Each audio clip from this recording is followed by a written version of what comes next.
Hey man, say man, it's your boy Majin. We back here with another banger, man. And today we gonna be doing this video on Bloodhound Lil Jeff. This man caught 11 bodies before he was killed himself. Rest up the Bloodhound Lil Jeff though, but he caught 11 bodies before he was killed himself. We just gonna go back and watch this video and see what his story was a little bit. You know what I'm saying? But yeah, we're gonna get right into it. We ain't gonna do too much talking. We know y'all don't like to hear that. But interestingly, unlike Von, who was seemingly in the streets since a child, Jeff would wildly claim that he had only gotten involved in the streets about 3 years ago when he turned 18 and graduated from high school, committing all of these alleged murders in a very short time span.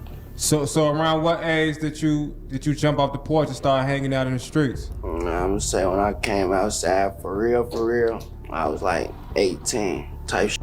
Okay. I just turned like 18. Jeff also became known for his equally wild antics that showed he was a complete loose cannon. For example, when he famously snorted crushed up pills during his DJU interview. Then there was the time he seemingly shot his gun towards someone during an Instagram live, as well as openly bragging about how he was robbing people for their designer watches. Hey, Lil Jeff, you said take this picture. I was about now, oh, weeds. I got blood on them diamonds and I still wore it. This like it's part I of was my just tattoo. say, they don't know if that's a tattoo or real. Nah, they ain't no. To compare Lil Jeff to King Von is guaranteed to anger some. Comparing Lil Jeff to King Von based off what I just seen, that man was King Von 2.0, but we're gonna get it, we're gonna keep going. People, and by no means was Jeff's star power or rapping abilities anywhere near that of Von. Saying, But then let's again, just start there, Von also shorty. had support from the biggest artist to ever rise from the drill scene, Lil Durk, and he was several years older than Jeff when his rap career took off. Furthermore, Von had already been in the streets for close to a decade, forming the reputation that would eventually help him to become the boogeyman of Chicago drill that he ended up being, as well as being an undeniable legend in the rap game following his untimely death in November 2020. Jeff, on the other hand, was still by all accounts very much still in the streets whilst he was trying to find his voice and talent on the mic. While Jeff's rapping style was controversial and divisive amongst fans of Chicago drill, there's no denying that Lil Jeff was evolving musically and becoming more and more comfortable in using his rather unique high-pitched voice that kind of made him sound like the real-life Joker of Chirac. Unfortunately, we'll never know what might have come from his music career because, as most drill fans know by now,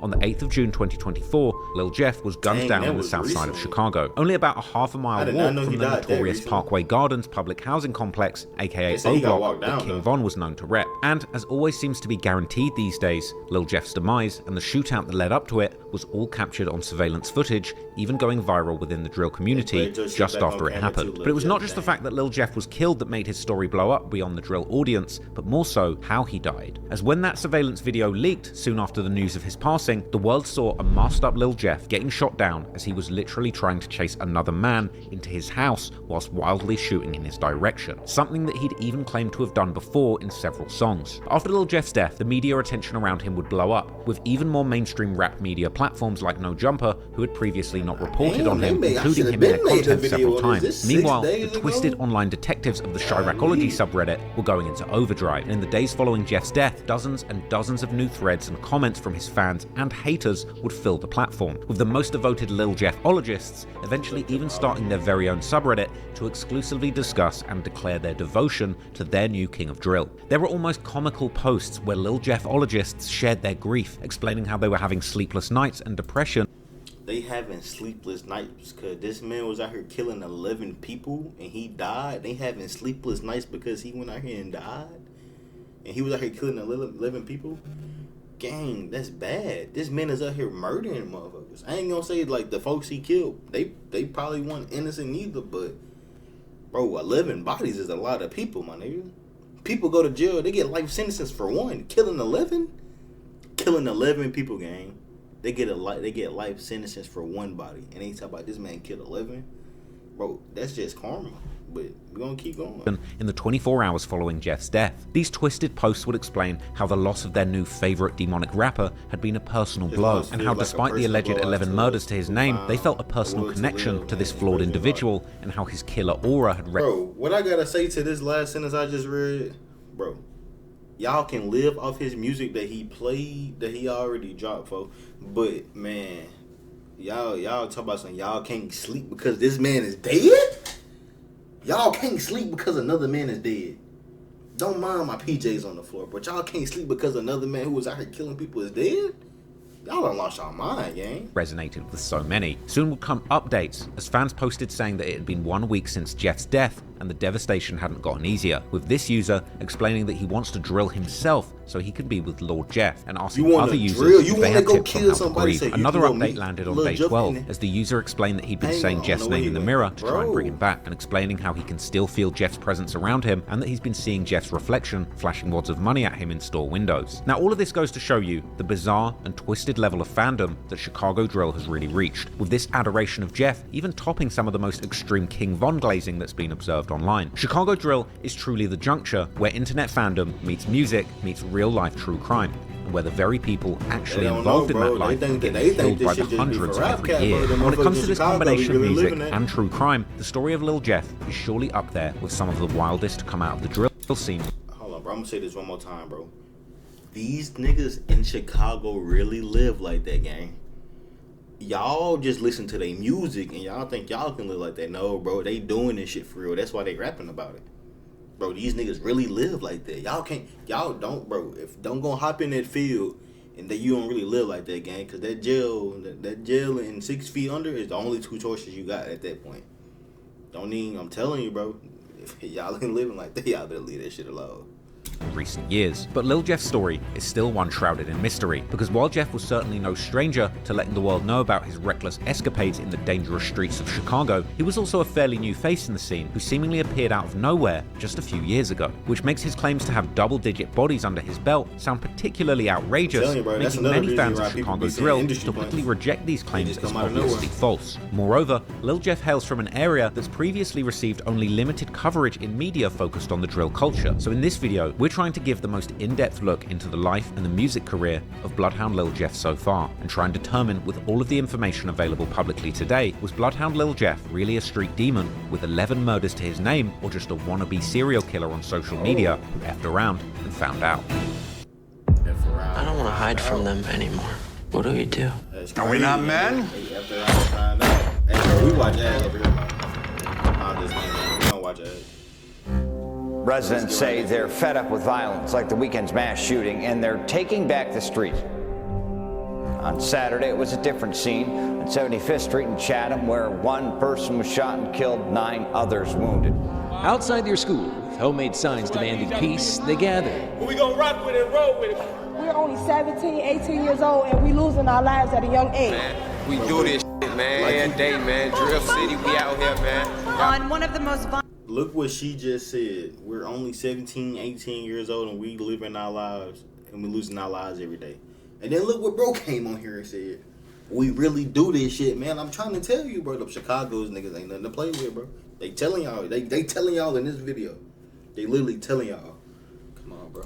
violent streets in the city, 79th Street. Artist and activist Common lends his support and voice to lift up this Chatham neighborhood. Yeah. See them bandanas, that mean we bloodhound. So can you tell us like who introduced you to the street life? I'm telling you, they really like that, bro. Your older brother, right? Looking at us, bro. Unfortunately, there are many families who are suffering. So you would say you've experienced some trauma growing up in these streets of Chicago. Cause how old was you when Chief Keef came out? Like, I was in 3rd grade. Cause they said Bloodhound Lil Jeff got 10 bodies. I ain't gonna lie, my homie dad, it's on my face, she's right here. See money? Yeah. And how did this death affect your mentality? His homeboy died, he crashed out. I tell y'all. All I see is reggae. What type of lifestyle that Devon led? Everybody consider him the top savage of the rap. Was that something you looked up to? Yeah, that's him, I'm me. Hey, y'all, listen to this real quick. Him and King Von the same person. This smoke with the whole rack. Whoever want it, we giving it out on my dead grave. Summertime finna be a black. Cause we live in a time right now where like a lot of rappers actually live the life they say, whether it's like trapping or anything. 16-year-old Robert Boston and 17-year-old Monterio Williams were gunned down. Chicago police investigating a fatal shooting yesterday evening. 19-year-old Jaleel Goins was pronounced dead at Rush University Medical Center. Go ask my ops that Michael Drake his ass ain't get out that car. You know that? So when y'all like in the booth and all that, how do y'all stay away from like even incriminating lyrics? I went black for like a week. poof. Oh, after that one, poof. I came back, poof. Bloodhound. He said he went black for like a week. YB, Came back. Bloodhound.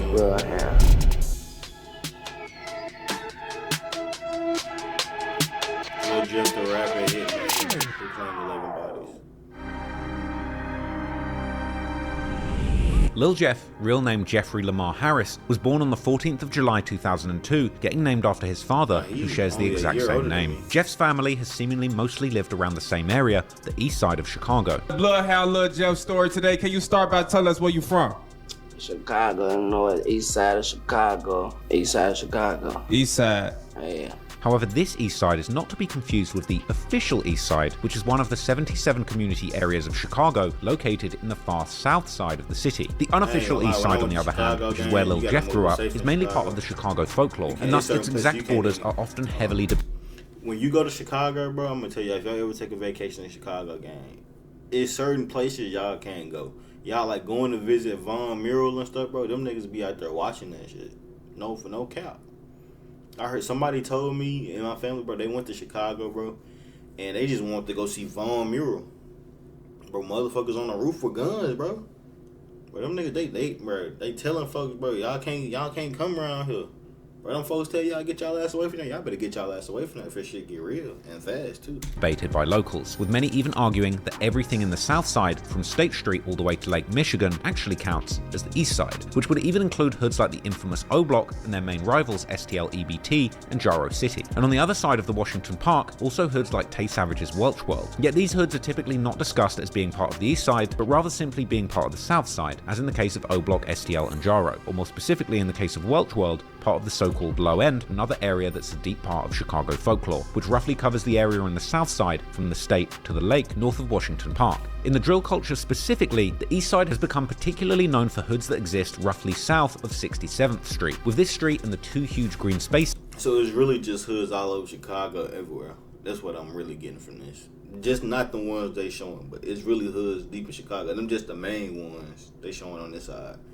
If them just the main ones they showing on this little small side of town, bro, just imagine what they got over the whole fucking Chicago, my nigga. This is the Jackson Park and Oakwood Cemetery that border the street, creating a natural boundary in the north. However, there are also sets on the north side of the 67th Street that claim the east side, such as TYMB and DrillCity, which both rep the 65th Street. While the line of where the east side ends when going westwards from Lake Michigan is much more ambiguous, with the State Street and the I-94 next to it, generally acting as... I guarantee it's probably about 3 or 4 more little gangs in this area right here alone.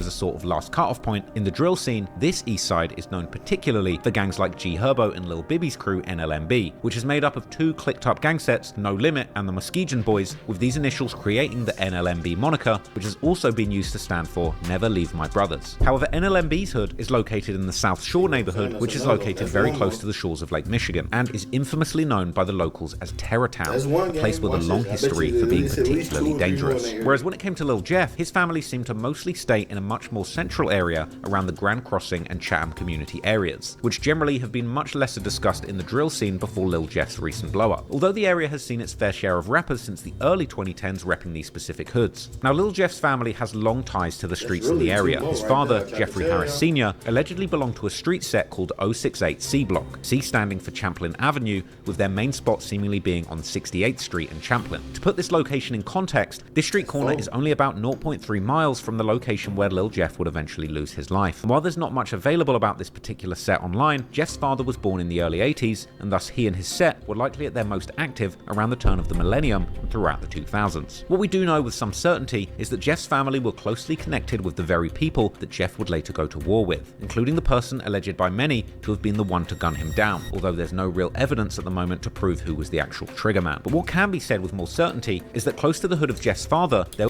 I'm telling you, bro, it be your own people that was close to his family gunned that man down, allegedly. People close to that man family gunned him down. It's crazy, gang. I'm telling you, it be your own people. Y'all gotta move smarter, gang. Even all y'all Chicago niggas, but y'all gotta move smarter, my nigga. there would be another large hood that would end up playing a very large role in the street beefs that Jeff would get involved in. This hood was well known in Chicago even back in the 90s and 2000s when Jeff's dad was more active in the streets, and its history likely even goes much further back than that. Their hood was called the LonCity. For example, in the classic 1996 song by Chicago rapper D.A. Smart titled Walk With Me, he lists several Chicago hoods all around the area, with one of the bars referencing Lakeside, Paxtown, and LonCity, as Smart mentions how both Black Disciples and Gangster Disciples run the two latter hoods. But while Lakeside and Paxtown have more or less stayed intact until this day, at least in name, LonCity would eventually break apart, therefore it's not included in the modern gangmaps. However, during the late 90s, in the trial against Larry Hoover, the infamous founder and leader of the Gangster Disciples, or GDs, one of the former members of Hoover's GDs, who turned informant, would give a very detailed description about the LonCity's territory at the time, this territory allegedly covering everything from 78th Street to 83rd Street, and all the way. We're gonna skip this. No cuts this video. From State Street to Stony Island Avenue. This territory being absolutely enormous by modern Chicago gang standards. However, their main spots were seemingly on the 79th Street, such as 79th and Evans, which is just a stone's throw away from the 79th in Maryland that Jeff would later begin to claim. One of the highest ranking GDs of the 90s, called Shorty G, real name Gregory Shell, would even allegedly live in LonCity. Shorty G would also have a prodigy in LonCity called Lil Frank, real name Frank Smith, who would later rise to the top of the leadership of the original GDs before he was given a life sentence in 2023 for allegedly organising a killing of another high-ranking GD member as part of a leadership dispute. Due to its large size, LonCity had likely always had smaller sets working within it, both GD and BD, although the area has seemingly been majority GD. However, coming into the 2010s, LonCity, like most Chicago hoods, had lost the majority of its original structure due to the collapse of the traditional gang hierarchies during the 2000s, which led to the large gangs like the BDs and GDs to break into small neighborhood sets without any central leadership between them. In LonCity, these separate sets were also becoming more independent, particularly 6 sets that were known as A-Tray Mob, Evans Mob, Hit Squad, Mix Mob, Wiz City, and Drill City, the latter of which would eventually become Lil Jeff's set. According to Chiracologists, these individual sets would eventually break LonCity apart completely due to some of the BD sets backdooring the original GD leaders of LonCity. In the aftermath of this breakup, what's now known as Mix Mob would seemingly keep repping LonCity even after the breakup. Meanwhile, Drill City would seemingly get its name around the same time as the Chicago drill movement was starting. Chicago drill music being the ultra-violent evolution of gangster rap, with beats inspired by Atlanta trap and gritty lyrics all about real crimes that were actually happening in Chicago. With this set having some of the first pioneering drill artists, such as the rapper known as Fat Smack, who is in fact the actual cousin of the rapper Pac-Man, who hailed from the nearby DrillCity hood and is generally considered to have been the original creator of the drill genre before Chief Keef made it famous. The devil might be real or a magic mystery, but I make you disappear. Poof, history. I know you sick of me, but Mac gets the antidote. So if you act fruity, I have to split your cantaloupe. Hey man, you know this Pac-Man, Mr. DrillCity. I'm not here, man. Hey, I tell him, the coupe looking like a Sunday, a chocolate Maserati, butter vanilla guts, valet pocket at the party. Yo, on my heels, she was jocking me in the lobby. See the Maury Crocodile's pocket watching like she gon' rob me. I swipe for a room, penthouse, we at the W. The had your name on the neck and on my stomach too. Already in late 2010, Fat Smack would put out a mixtape titled A Day in Drill City, this being among the first drill projects ever to come out. Drill City is also known as BNC, or Bar None Crazy, which generally refers to them being an insane or renegade gang set. This means that they generally don't adhere to any central structure of a historical gang like the BDs or GDs, and essentially are willing to go to war with or kill people that descended from the same original gang as them. It seems that Drill City will first call with another set from the former LonCity called Wiz City or Whisper City, named after a boy called Whisper. Bro, how many cities do they got in one small area, my nigga? Like, god damn. They done said 10 cities. I can't even remember them motherfuckers. Like, what the fuck? Not even 10, 15. Like, what the hell? aka Wiz, who seemingly died in 2008 from medical complications. Similarly, as Drill City being bar none, Wiz City would be known as brain dead. This generally also meaning that they are insane or renegade BDs, who again don't abide by any centralized BD leadership and are willing to go to war with other BDs. In the very early 2010s, Wiz City was seemingly already beefing hard with several of the former LonCity sets, including Evans Mob, Mix Mob, and 8-Tray Mob. Hey man, so I just want to talk about that Mix Mob thing, man. It's getting ridiculous, man. For real. On some real shit, man. That shit getting ridiculous. First of all, y'all First of all, let me say that right there. And there, y'all is hell, man. You feel me? Y'all lucky I'm on this house arrest because if I wasn't, what's going down, man? There's big drills on y'all, for real. Old 82nd movement, man. We ain't playing no games. Boy, Drake, LonCity, crazy. Brain dead, y'all already know that. But these men, the B folks, a real life crasher. He got on the phone, made a video, and telling y'all if he wasn't on house arrest, he'd be out there killing y'all niggas right now. Hey man, I ain't gonna lie. We already 20 minutes in. We gonna stop it right here. If y'all want a part 2, y'all, let's try to get me to 500 followers. Not 500 followers, 500 subscribers. And let's hit 10 likes on this video. I don't want to, like, just 10 likes on this video. I don't want number 10 little likes on this video. That's it. We're gonna try to get to 500 subs so we can start getting that ad revenue come in. So we start getting paid from YouTube, you know what I'm saying? 500 subs, trying to get these watch hours up. But y'all like, comment, subscribe, and we out. We'll see y'all in the next one, gang.